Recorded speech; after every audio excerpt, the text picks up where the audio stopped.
India joined the regional multi-nation grouping Shanghai Cooperation Organization SCO as a full-fledged member in 2017, and in September 2022 it was given the presidency of SCO for 1 year, which will go on till September 2023. To discuss the key aspects of India's presidency of this prestigious grouping, we have with us Mr. Ashok Sajjanhar, former ambassador. Sir, a warm welcome to you from All India Radio. Thank you very much. Pleasure to be with you.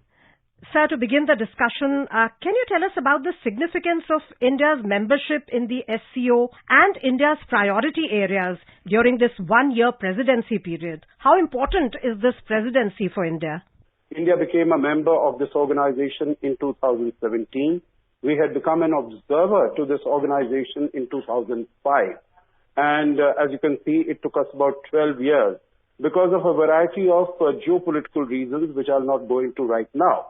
Now, Shanghai Cooperation Organization, in fact, started as what is known as a Shanghai Five in 1996 in the wake of the breakup of the Soviet Union. And then it became the Shanghai Cooperation Organization with 6 members, including Uzbekistan, in 2001. And India became a member in 2017. There are 2 major standing bodies of the Shanghai Cooperation Organization. One is in terms of the meeting of the prime ministers of all the countries that are members. Currently, there are 8 members. There are 4 members from Central Asia, that is Kazakhstan, Tajikistan, Kyrgyzstan, and Uzbekistan. There are 2 more, that is Russia and China. These are the original 6 members, and then India and Pakistan became members in 2017. That makes it 8, and this year, when India hosts the summit of the SCO, Iran will also be joining. So this is very briefly the evolution, how the SCO has evolved over the last 20 years or so. As far as India is concerned, this region is the Central Asian region, is what we term as our extended neighborhood.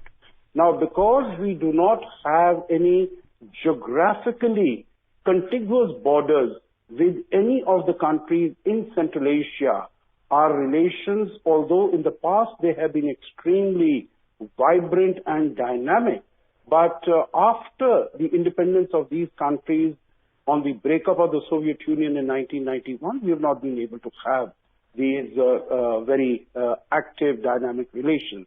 So, Shanghai Cooperation Organization is an entity, is an organization, is a platform on the basis of which we can advance our cooperation and we are also taking up a large number of connectivity projects.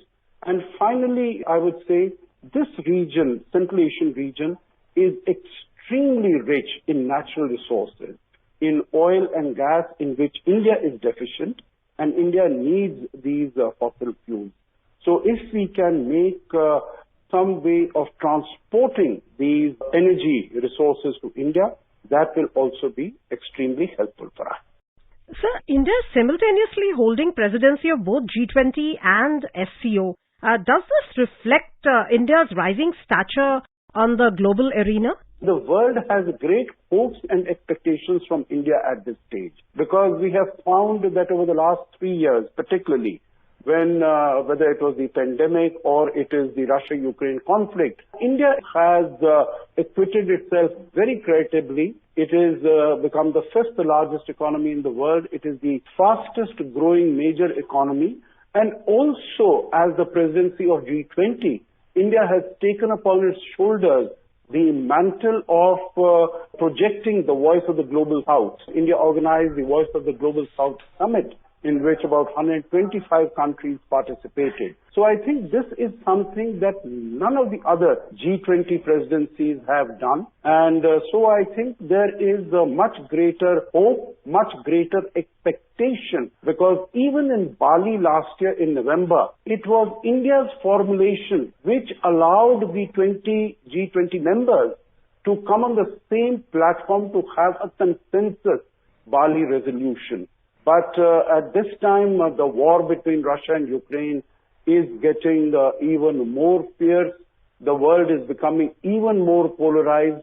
So the world is really looking at India to find a way out of this and to get a solution to some of the major problems that the world is confronting.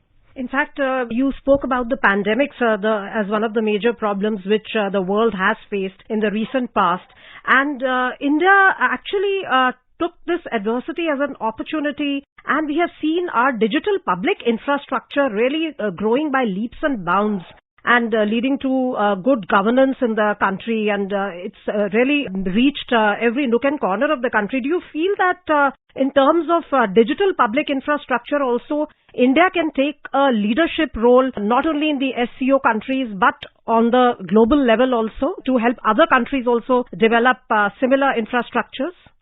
No, absolutely. You're very right. And I think that India has already taken these steps. You would recall that when India came up with the CoWIN platform in terms of vaccination, then the Prime Minister had offered it and he had termed it as a global good. And this was offered to as many countries as possible, even in terms of the UPI or the RuPay, in terms of the Unified Payment Interface. That also, because as it is mentioned now, about 40% of the financial transactions that take place digitally, they are taking place in India.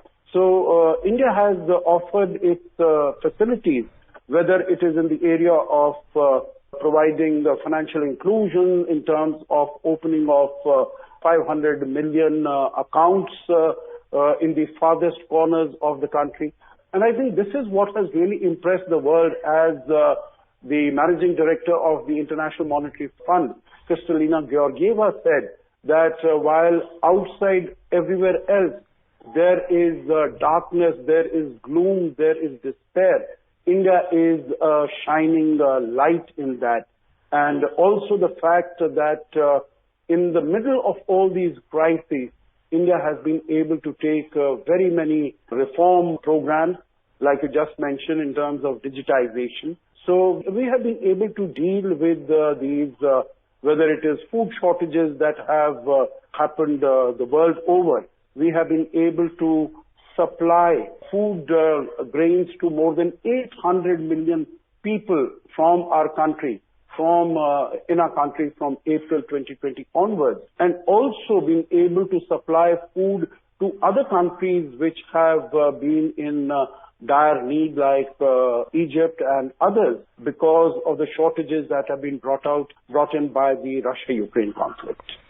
Ashokji, thank you so much for talking to us about the presidency of India of SCO and the various aspects related to it, unraveling the complexities related to it.